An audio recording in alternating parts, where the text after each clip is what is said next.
మానవత్వమే పరమావధిగా ఒక ప్రధానమైన ఇతివృత్తంతో నిర్మించిన సినిమా పౌరుషం. దీనిని మార్చి నెల 7వ తేదీన విడుదల చేసేందుకు మేకర్స్ సన్నాహాలు పూర్తి చేశారు.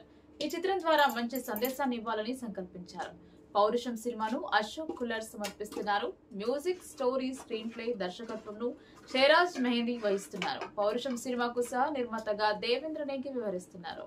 ఈ సినిమాపై కూడా ప్రేక్షకుల అంచనాలున్నాయి. తెలుగు రాష్ట్రాల ప్రజలు సినిమా విడుదల కోసం ఎదురు చూస్తున్నారు. డివి ప్రభురాం కొల్తూరి, అర్పిత్ లలాని, ముత్తు మరియు నాని, కావిటి ప్రవీణ్, శ్రీ షావులిన్ మల్లేష్, సాయిరాజు, మహబూబ్, ప్రవీణ్ కోమరి, అంజీత్, చిన్ను మరియు పురం కృష్ణ, అరుణ్ కుమార్, మౌనిక ప్రజ్యోత్ మరియు ఇజ్మాన్ శ్రీకాంత్ రెడ్డి పౌరుషం సినిమా నిర్మాణంలో భాగస్వాములయ్యారు.